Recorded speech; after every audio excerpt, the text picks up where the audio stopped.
Hello wonderful person, this is Anton, and today we're going to be talking about a relatively recent discovery in regards to ourselves, but also in regards to the magnetic field of our planet Earth.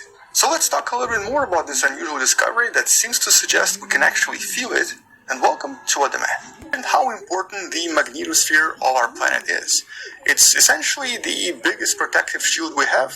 It's also something that we probably would not survive without. But it's also that a lot of different species on our planet have learned to use quite effectively for various different needs. For example, to navigate around the planet and to find their place on planet Earth. And this is something that's not new to us. This is something that we've known about for many years. But the thing is, we keep discovering more and more animals that seem to possess this feature of being able to feel the magnetic field. For example, about 5 years ago, we found out that it turns out dogs seem to prefer to poop in a very certain direction. And you may have noticed this if you have a pet, specifically if you have a dog, of course. When a dog really needs to poop, you may have noticed that they actually start circling around and kind of start placing themselves as if they were looking for a certain direction. Turns out, they are actually doing just that. They're looking for a north to south direction, which is their preferred position. They almost never seem to poop, and we obviously have no idea why. This is just one of the more unusual examples, but there are quite a lot of animals that do seem to possess these unusual features. We actually refer to this as magnetoreception, such as, for example, sharks, whales, and of course pigeons rely on this for survival. To some extent, how pigeons, for example, do it and how sharks, for example, do it. There are still some animals like dogs where we really have no idea what's happening. For pigeons, we know that it's inside their beak. There seems to be what's known as a kind of a magnetite-based receptor. This is actually magnetite, a magnetic rock, that's present in their beak that seems to, at least this is sort of how we believe it works. Something similar happens in sharks, but certain other animals seem to possess receptors in their eyes, specifically something known as cryptochrome. This is yet another way some animals seem to be able to perceive the magnetic field. This is yet another way. Today we're not really talking about other animals. We're talking about us. Because it seems that humans also possess a very unusual way of detecting the magnetosphere, although we don't really know why or how. And all of this is done a few decades ago. And the idea here is really simple. They took 34 different people, they put them into what's known as Faraday cage, which essentially protects you from any kind of electromagnetic interference. And inside of this cage, inside of this box, they were able to create a kind of an artificial magnetic field, which they could actually manipulate by rotating it around. In other words, think of it as a magnetosphere, but in a box with an ability to change directions and to essentially rotate it in any direction the researchers wanted. But those 34 subjects also had something attached to their heads, and essentially this was to measure different types of brain waves as the experiment was conducted.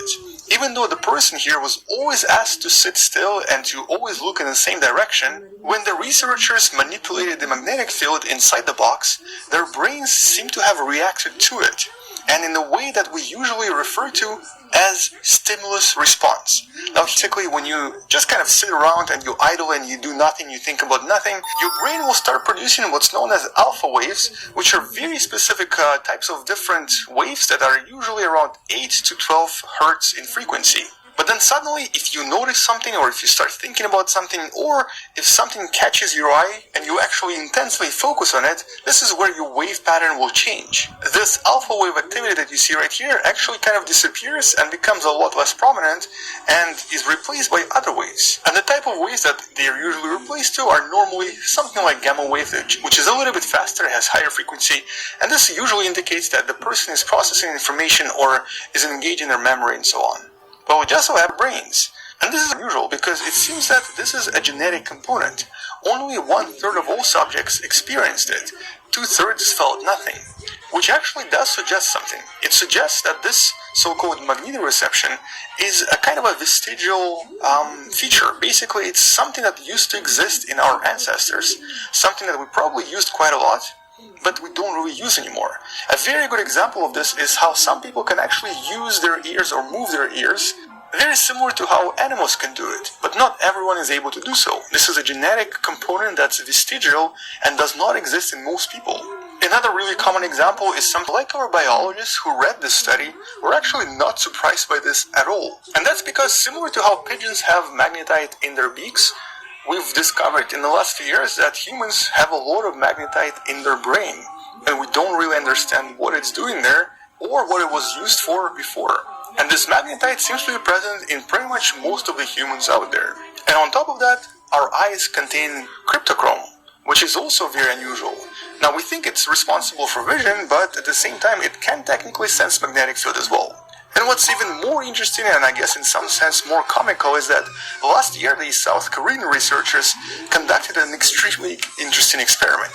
They essentially took a bunch of starved guys, and here we're talking about men, not women, put them in a box, rotated the box around, and had them try to orient themselves towards food.